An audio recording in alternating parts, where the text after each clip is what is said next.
আসসালামু আলাইকুম রহমতুল্লাহি ওবরকাতুহু। সামাজিক দর্শক, আপনারা কি লক্ষ্য করেছেন যে গত প্রায় ১ মাসের অধিক সময় হয়ে গেল, লাস্ট 30 ডেইজ জামাত কেমন যেন স্তব্ধ হয়ে গেছে, খামোশ হয়ে গেছে।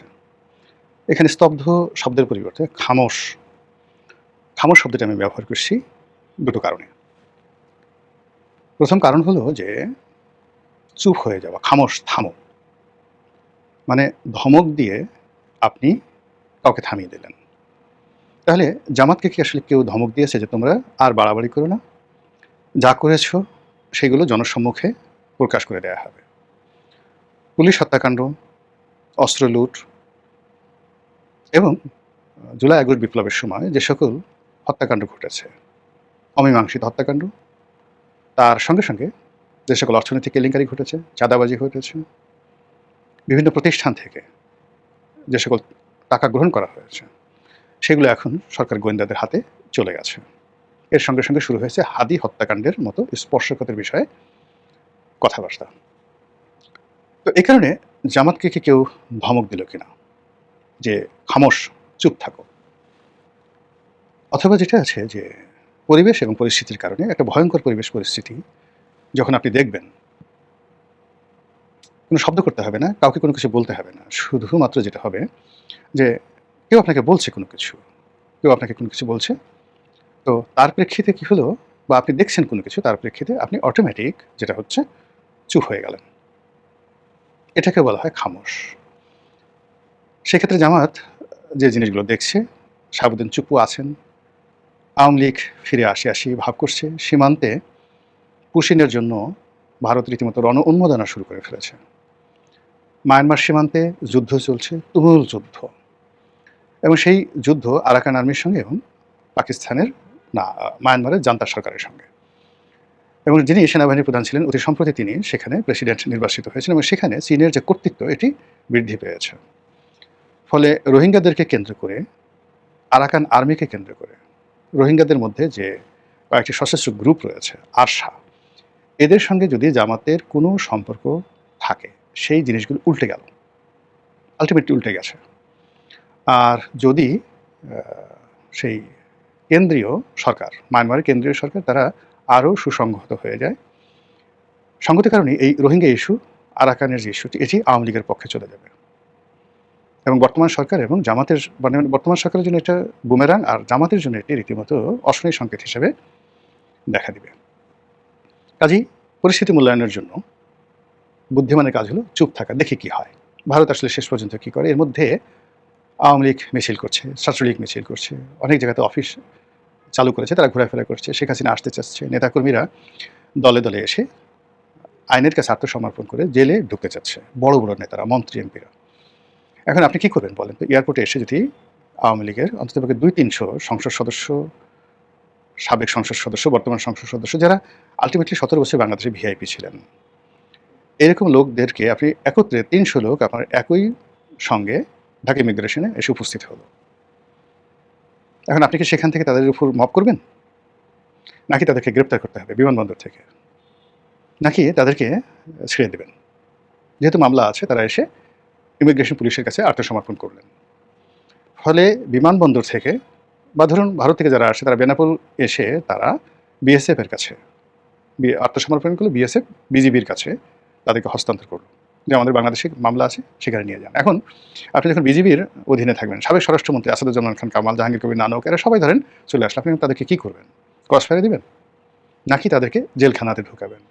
৩ দিন, ৪ দিন, ৫ দিন সেখানে জেলখানায় থেকে তারা গান গাবে, পরিকল্পনা করবে, শরীরচর্চা করবে, বিদ্যা বুদ্ধি করবে, এবং জেলখানাতে আপনি এখন বাংলাদেশের জেলের যে পরিস্থিতি, আপনার টাকা থাকলে জেলখানার ভিতরে আপনি সব কিছু করতে পারেন। এমনকি সেখানে আপনি মানে অনেক কিছু করতে পারেন, অসম্ভব কিছু করতে পারেন। এনিওয়ে, আওয়ামী লীগের লোকজন যদি দেশের মধ্যে জেলখানার মধ্যে থাকে, তাহলে নেতাকর্মী যারা আছে তারা দেখতে যাবেন, কথা বলবেন, এবং আজকে তারা যে নৈতিক অবস্থার মধ্যে পড়েছেন, অনৈতিক একটা প্রেশার তাদের উপর আছে, এই প্রেশারটা থাকবে না।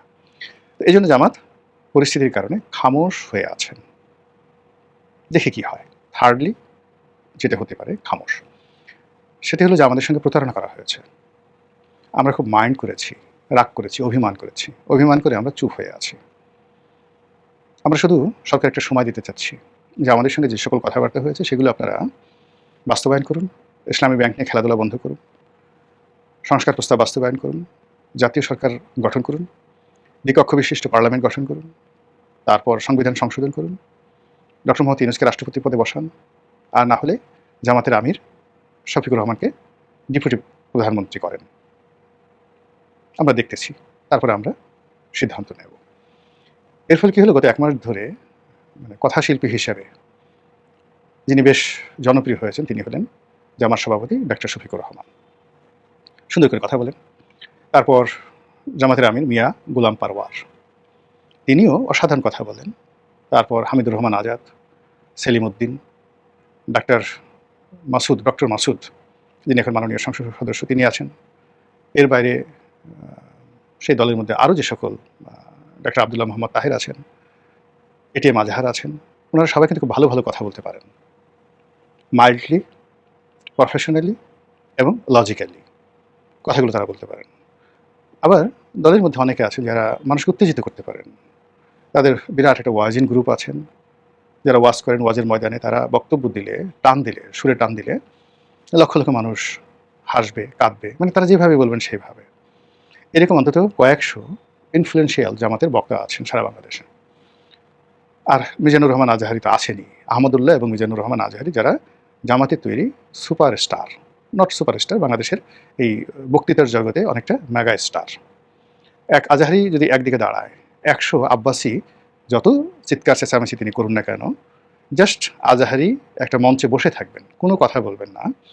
আর 100 আব্বাসী, এনায়েতুল্লাহ আব্বাসী অন্যদিকে তার পাশে আরেকটা সমাবেশে ওয়াজ করতে থাকবেন, মাহফিল করতে থাকবেন। দেখবেন শুধুমাত্র আজহারির যে ওয়াজের ময়দান, সেই ওয়াজের ময়দানে লক্ষ লক্ষ মানুষ, তারা কোনো কিছু শুনবে না, শুধু বসে বসে আজহারিকে দেখবে। তাদের একজন মুফতি ইব্রাহিম কাজী ইব্রাহিম আছে, তাদের একজন আহমদুল্লাহ আছে, তো যারা হাদিস এবং কোরআন এই সংক্রান্ত বিভিন্ন মাসলা এবং মাসাইল, তারা যেভাবে উত্তর করেন, যেভাবে তাদের কাছে প্রশ্ন করা হয়, এই প্রশ্নগুলো শোনার জন্য মানুষ বসে থাকে। আচ্ছা, আপনার বীর্য কতটুকু বের হবে? কতটুকু বের হলে আপনি কি দাসীর সাথে সঙ্গম করতে পারবেন? বিয়ে ছাড়া আপনি কোন রমণীর সাথে আর কী করতে পারবেন? এই সমস্ত যে খুব সুরসুরি মার্কা যে সকল প্রশ্ন, খোলামেলা আলোচনা হয় এবং তারা সেগুলোর উত্তর দেয়। এভাবে অনেক জামাতি বক্তা আছেন যারা মোহবিষ্ট করে রাখতে পারেন, তারাও কিন্তু এই সময়টাতে একেবারে চুপচাপ আছেন। তো কাজেই এই যে জামাতের খামোশ হয়ে যাওয়া যে কারণগুলো বললাম, সেই কারণের বাইরে আরও যে কারণগুলো আছে, সেটা হলো এই সময়টিতে এনসিপির যে মুভমেন্ট, এটি বেশ আশ্চর্যজনক। তারা জামাতকে পিছনে ফেলে, জামাতকে যাকে বলে রিজার্ভ ফোর্স হিসেবে, জামাতকে রেখে মূলত পদাধিক বাহিনী হিসেবে বা তীরন্দাজ হিসেবে এনসিপির সামনে এগিয়ে আসছে। এবং তারা আবার সুসংগঠিত হয়ে নাসিরউদ্দিন পাটোয়ারি, নাহিদ ইসলাম থেকে শুরু করে অন্যান্য যারা আছেন, তারা সারা দেশ চষে বেড়াচ্ছেন। ঢাকা শহরে একটার পর একটা কমিটি করছেন, বক্তৃতা দিচ্ছেন, বিবৃতি দিচ্ছেন। এখানে সার্জিস, হাসনাত আবদুল্লাহ, মাহফুজ, অন্যান্য যারা আছেন, সবাই যার যার আপন কর্মে তারা ব্যস্ত। নির্বাচনের আগে তারা যেভাবে একটা ইসলামিক ঐক্য তারা করার চেষ্টা করেছিলেন, সেটা ভেঙে গেছে। কিন্তু বর্তমান প্রেক্ষাপটে যে পরিবেশ এবং পরিস্থিতি তৈরি হয়েছে, তাতে ইসলামী যে সকল গ্রুপগুলো রয়েছে, তারা জামাতকে ছেড়ে দিয়ে কেউ সরকারের সঙ্গে যুক্ত হয়েছেন, এইরকম কোনো নজির আমরা দেখিনি। যেমন চরমনার পীর সাহেব, তিনি মেজর পীর, যিনি বড় পীর একটু মাইল্ড, মেজর পীর বেশ গরম। তিনি তারেক রহমান সাহেবকে একেবারে চাঁদাবাজ, চাঁদা পড়ে পল্টনে, চাঁদা যায় লন্ডনে, মিলিটারি মাজা ভাঙ্গে দিছে পিটাইয়া, এমনি দিছে, অকাম করছে, এই জন্য তো দিয়েছে। তো এই সকল কথাবার্তা বলার পরেও তারেক রহমান সাহেব তাকে একই মঞ্চে উঠিয়ে সম্মান দেখিয়েছেন, কিন্তু এতে কোনো লাভ হয়নি।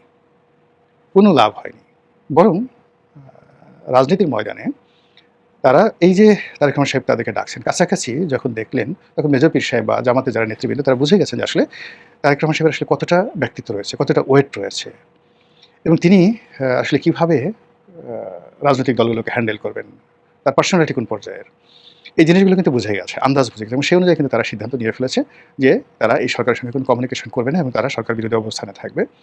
অন্যদিকে মাঠের মধ্যে যে শব্দ, এই সরকার বেশি দিন টিকবে না, জনগণ বলছে, অহরহ জনগণ কিন্তু বলছে। আর এখন তো এই ইউটিউব সাংবাদিকতাটা এত বেশি শক্তিশালী, যেটা সংসদে হাসনাত আবদুল্লাহ থেকে শুরু করে প্রায় অনেক বক্তা এবং জয়নাল আবেদিন ফারুকের মতো প্রাজ্ঞ রাজনীতিবিদ, তারাও এদের যন্ত্রণায় অতিষ্ঠ, যে ম্যাট্রিক পাস করেনি কিন্তু